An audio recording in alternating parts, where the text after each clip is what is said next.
Part 1.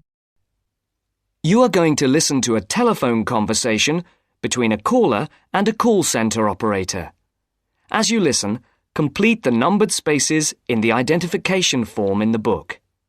First, you have some time to look at questions 1 to 5.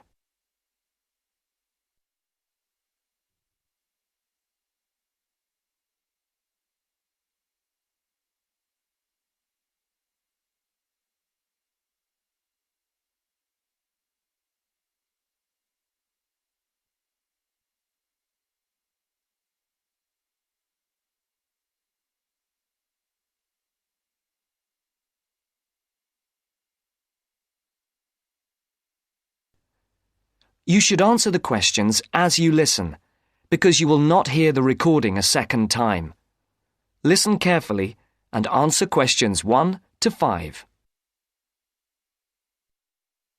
Platinum Card Service, Rebecca speaking. How may I help you? I've got a few problems with my credit card account. Okay. What is your credit card number? Let's see. It's here somewhere. Here it is. Can I just take the card number, please? Yes, it's 6992 6992 3443 3443 1147 1147 8921. 8921. Right. Can I just check that? 6992 3443 1147 8921. That's it. And your name? Carlos de Silva. I just need to check a few details for identification and security, if you'll bear with me. That's okay. And what's your postcode? SE1 8PB. SE1 8PB. That's it. Vauxhall Close, London? Yes, that's right. And the house number? 43. And can you give me your date of birth? 13th of the 7th, 63. And one further check, if I may. Can you give me your mother's maiden name? Yes, it's Moore. Is that Moore? Yes, that's it. Before the caller and operator continue their telephone conversation, look at questions 6 to 10.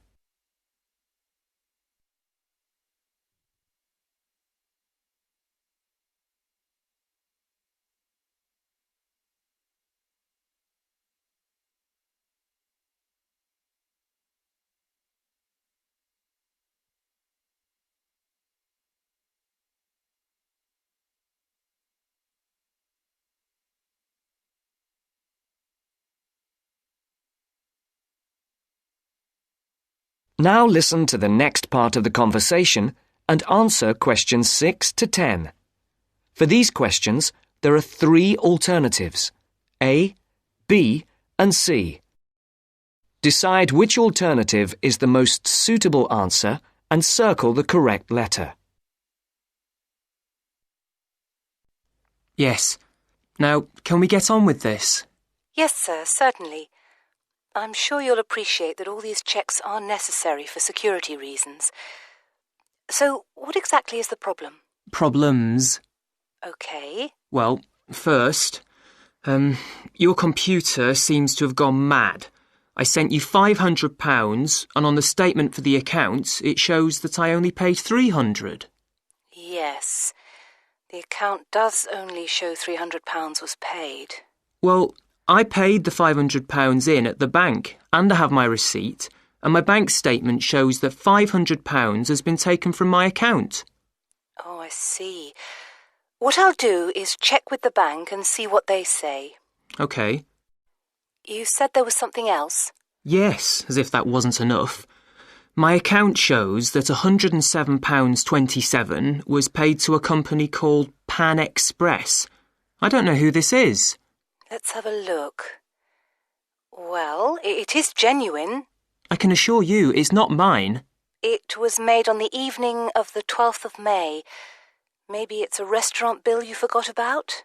There's no way that... Oh, wait, hold on. Yes. Oh, it's okay. I've just realised what it is. It is a restaurant bill.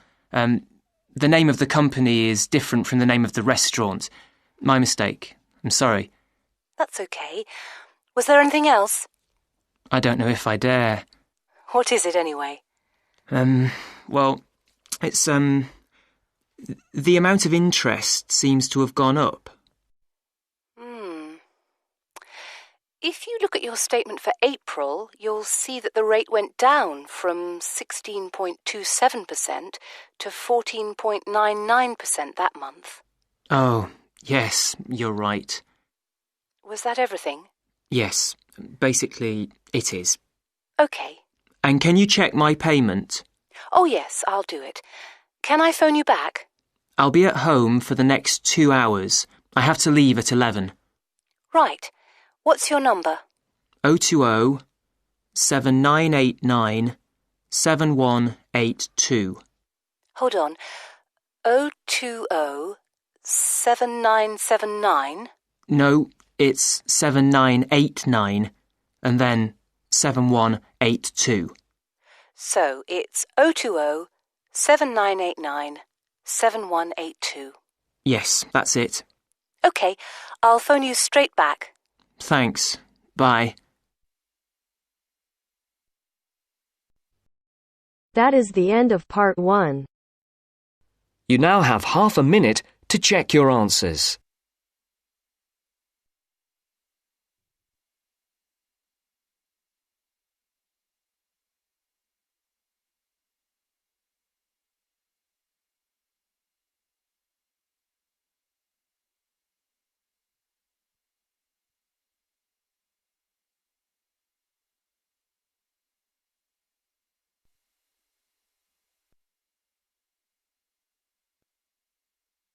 Now turns to part 2. Part 2. You are going to hear a teacher helping high school students visiting from an overseas school to fill in a school excursion permission note. First, you have some time to look at questions 11 to 17.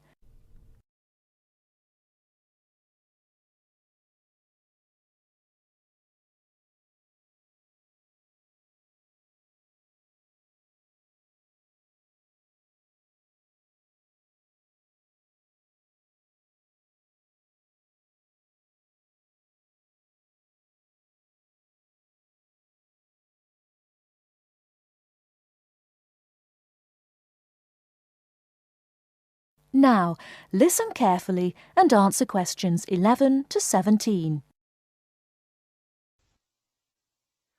Good morning, students. My name is Mrs. Brown, and I'm in charge of the school excursion next week. Please take out your school excursion permission note so you can fill it in. For insurance purposes, this note must be signed by your guardian or the group leader. First of all, fill in the name of your class. Everyone here is in 3A, aren't they? So write 3A where it says class. We're going to the Blue Mountains, which is great. So this is the school excursion to the Blue Mountains. The day we leave is Monday.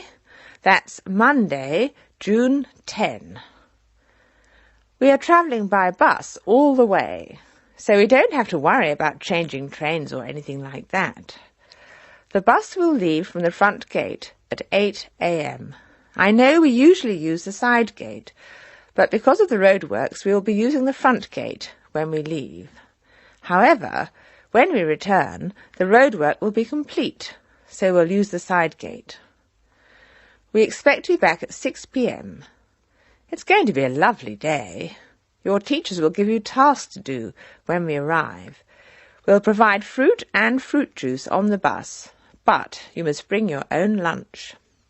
While we're on the excursion, we'll be moving around a lot in some fairly rough country. Be very careful to wear strong shoes. It's very important that you look after your feet very well. Now, does anyone have any questions they want to ask? Before you hear the rest of the talk, you have some time to look at questions 18 to 20.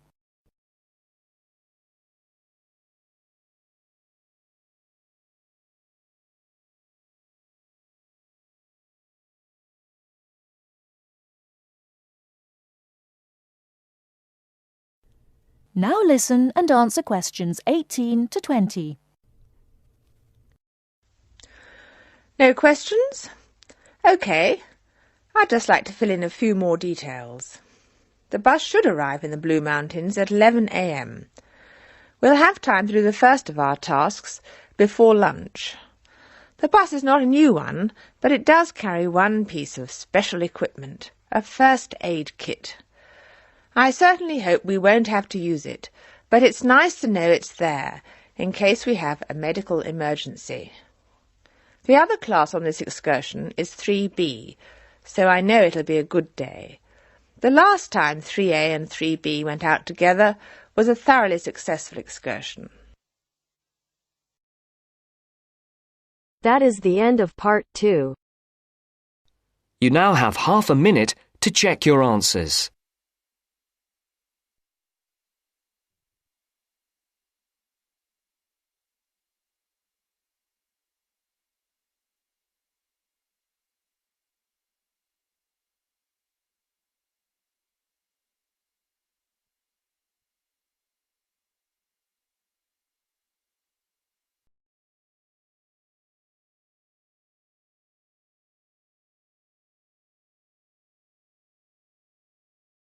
Now turns to part 3. Part 3. You will hear a business studies student called Sam talking to his tutor about an IT project he is going to do for a local company called Turner's. First, you have some time to look at questions 21 to 26.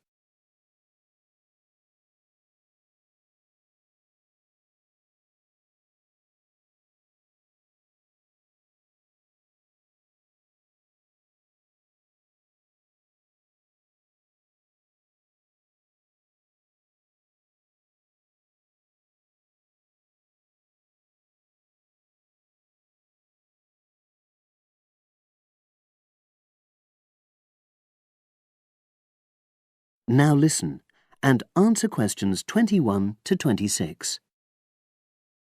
Hello, Sam. Come in and sit down. Thanks.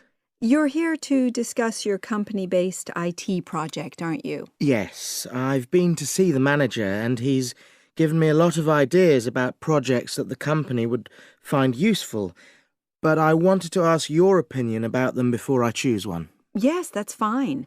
Now, this company's called Turner's, isn't it? That's right. It's a small engineering company. They make machine components for trade use. They're well established. They started in 1976, but they're a bit old-fashioned. Okay. And what kind of projects did Turner's suggest you could do for the company? Well, they want some improvements made to their customer database. The one that they've got at the moment isn't very useful in some ways. I had a quick look at it. That would be a very straightforward project, and it'd be simple enough to evaluate, but I don't think you'd get enough out of a project like that. You wouldn't learn anything new. Well, another project they suggested is to do with their online sales catalogue. At the moment, customers can look at their products, but they can't actually order them online, which must affect their competitiveness. But I said I thought it would take too long. It's quite a big task. You're right. It's too much for the time you've got. It's a pity, though. Then they want some help with their payroll system. At the moment, the way they calculate pay involves a lot of manual accounting. I suggested they could have a system where employees register electronically when they arrive and leave work, so the hours they do could be transferred automatically. I think you'd get a lot out of a project like that. It would extend your skills, but it wouldn't be too much to take on. A student did something similar a couple of years ago, but this is slightly different. Well, then they need help with their stock inventory. They do everything manually. Really? Yes, and it takes so much time. It's probably very inaccurate, too. An electronic inventory would probably be the biggest single benefit for the company. I'm surprised they haven't had it done before. I know. Then they wanted to improve their internal security. The manager had visited other companies where the staff use swipe cards to access various areas of the building. It sounded useful, but the trouble is I'm not really sure how to do it. Well, I think you're right in that assessment. At the moment, it's probably a bit beyond your level of knowledge. Is that all? Just one more. Customer service. They want to be able to collect feedback from their customers in a more systematic way. At the moment, it's a bit of a mess, and they probably lose business as a result.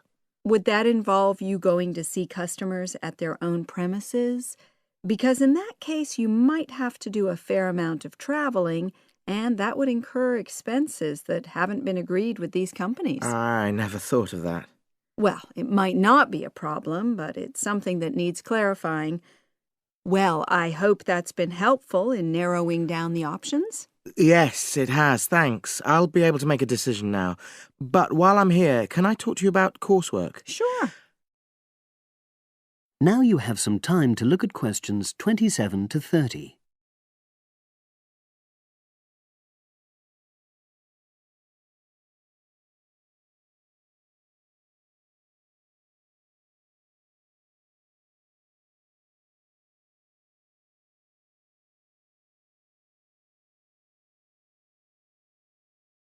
Now listen and answer questions 27 to 30. I'm not very happy about the way our group assignment is working. There are some problems. Oh, dear. Are people just not getting on with each other? That's the worst thing. Actually, we're all friends, it's not that. But when we're having a discussion about the assignment, one or two people end up doing all the talking and the rest don't say anything. It's a bit frustrating because we need plenty of debate. Well, that's a common observation. You're studying in a group with people from all over the world, and you all have your own ways of participating. In some places, students are more used to listening than talking, and vice versa.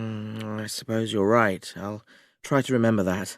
Does everyone pull their weight as far as sharing the workload is concerned? I'd say they do, yes. And our group elected a leader. She's very good at making sure no one's overloaded. But personally, I feel that there are just too many of us in the group. Whenever we try to arrange a meeting, there's always at least one person who can't make it. It's not anyone's fault, it's just that we've all got slightly different timetables. Well, I'm glad you've talked to me about it. Feedback is always useful. Is there anything else you're concerned about? There are a couple of problems with lecturers that all the students are talking about. Last semester, we had negative feedback about the way lectures were organized. There were several occasions when the wrong room had been booked or the same room had been booked twice, that sort of thing. Is that still a problem? That hasn't happened at all as far as I know. Oh, good. It's sorted out then. But I don't know the reason, but some of the staff often turn up late, so we miss 10 or 15 minutes of our lecture time. It might be because they've been copying handouts for students. I think there's a queue for the machine sometimes. Well, I'll look into that. Thank you for telling me. Anything else? The other thing is that it can be very difficult to get to see a lecturer individually. They're all very supportive and friendly when you do manage to find them, but often they're not in their office, even at times when they're meant to be available for consultation. Okay, that's helpful. Now, before you leave, That is the end of part 3. You now have half a minute to check your answers.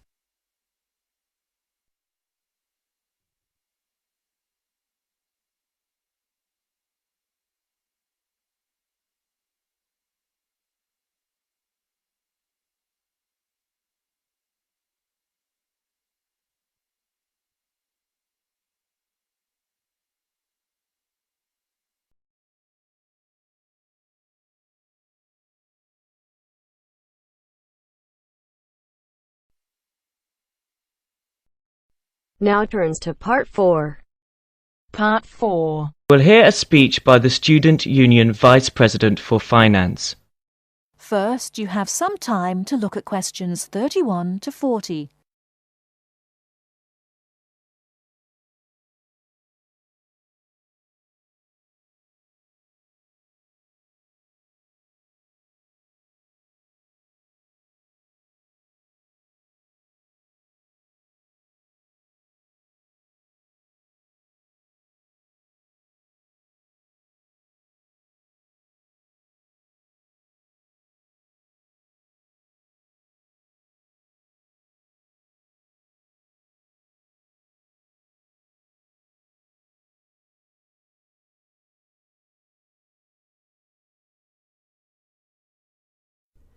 Now listen carefully and answer questions 31 to 40. Now you will hear the speech. Hello, as VP Finance, my job is to oversee the spending of our grant to ensure that all areas of student union activity run efficiently and smoothly, without any financial headaches. I have a thoroughly efficient finance team, Ursula, Ella and Henrik. We are all here to help you as best as we can. Remember that even though I administer the union's finances, it is ultimately you who has the final say in expenditure policy, either directly, through the democratic process of the general meetings, or by voicing your opinions through the Executive Finance Committee.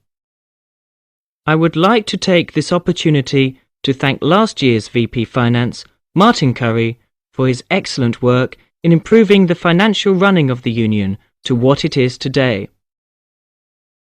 Finally, remember to enjoy yourself and to use the union facilities and services to the full. And if you're still not satisfied, come and let us know why.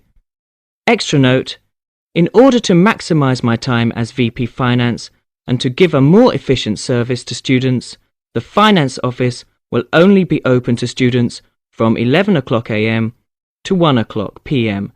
and 2 o'clock p.m. to 3 o'clock p.m. The Cashier's Office will be open from 12 o'clock noon to 2 o'clock p.m. daily.